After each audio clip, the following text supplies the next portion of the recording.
وَلِرَبِّكَ فَاصْبِرْ، ہائے ہائے، یہ ہے بات، اپنے رب کے لیے صبر پھر اختیار کیجیے. یعنی آپ کو بتایا جا رہا ہے کہ اب یہ معاملہ کوئی اتنا آسان نہیں ہونے والا. آپ ذرا دیکھیں جب یہ آیات نازل ہو رہی ہیں اس وقت تو آپ علیہ السلام کے تو دماغ میں بھی نہیں یہ بات کہ میرے ساتھ آگے ہونا کیا ہے.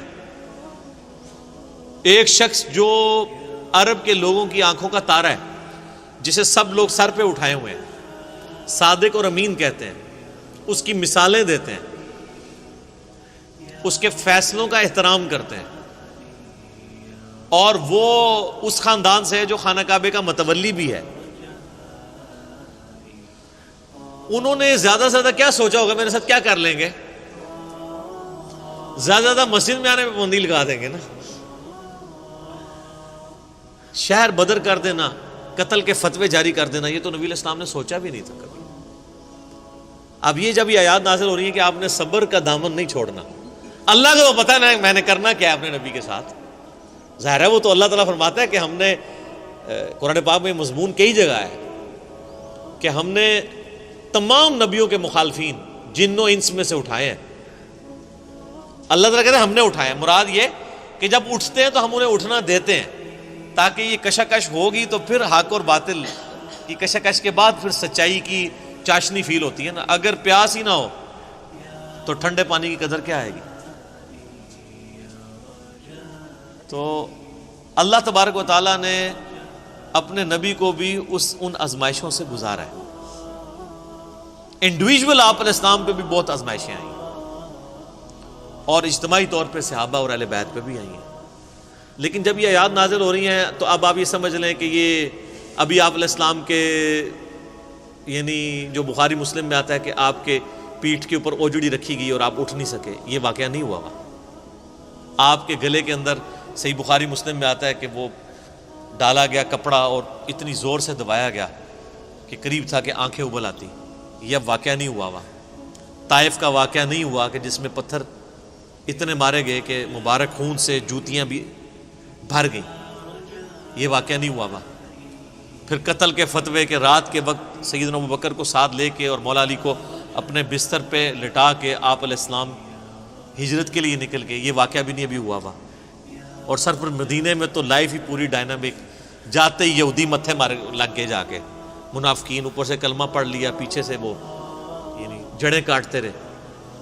پھر غزوہ بدر میں جو کچھ ہوا، احد میں تو نبی علیہ السلام کے دانت بھی شہید ہو گئے اور آپ کی شہادت کی خبر مشہور ہو گئی، اس قدر آپ کا خون بہہ گیا. خندق کے وہ موقع کے اوپر آپ علیہ السلام کو سخت سردیوں کی راتوں میں کس طریقے سے ایون صحابہ کہتے ہیں ٹوائلٹ جانا ہمارے لیے مشکل ہو جاتا تھا، سامنے سے تیر آ کے لگ جاتا تھا. اس کے بعد پھر صلح حدیبیہ والی جو مشقت کاٹنی پڑی، اتنا پیدل سفر کر کے، پھر ایک پیس ٹریٹی کر کے واپس جانا پڑ گیا، عمرہ بھی نہیں کیا. پھر غزوہ خیبر والی جو ایک معاملہ آیا وہ کئی ہفتوں تک. اس کے بعد پھر فتح مکہ کے لیے 10,000 کے صحابہ کو کے لشکر کو لے کے نکلے رمضان کے مہینے کے اندر. ہم لوگ ادھر ایسی میں بیٹھے ہوئے ہیں.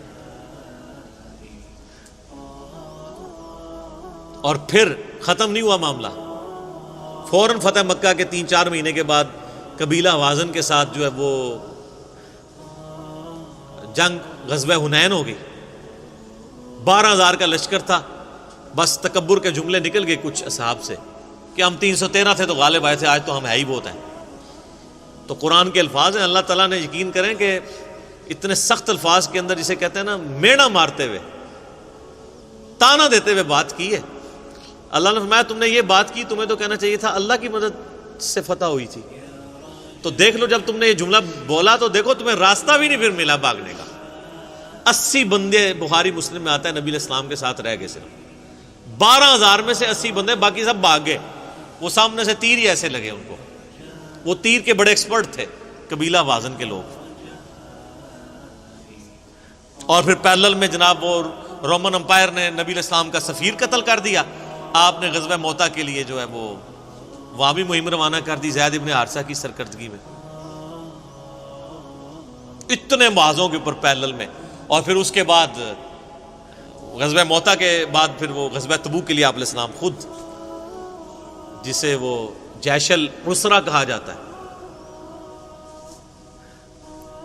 تنگی والا جو مارکا. تو اور آخری وقت بھی آپ کیا فرما رہے ہیں؟ آخری جو آپ آگے خطبہ دے رہے ہیں بخاری مسلم میں، وہ لشکر اسامہ بھیج رہے ہیں. اتنی مشکل لائف شروع سے لے کے اینڈ تک. اور یہ تو باہر کی لائف ہے، جو اندر آپ کو تکلیفیں اٹھانی پڑ رہی ہیں. بیویاں کہہ رہی ہیں کہ جی اس طرح ہمارا گزارا نہیں ہوگا، پھر قرآن نازل ہو رہا ہے کہ نہیں اسی طرح گزارا کروں. تو کئی معاذوں کے اوپر. اب یہ سارے معاذ اگر آپ کے ذہن میں ہونا تو پھر آپ یہ آیت پڑھیں والی ربی کا فصبر. اے نبی علیہ السلام آپ نے اللہ کے لیے صبر کرنا ہے. ابھی تو بڑے بڑے مراحل آنے ہیں.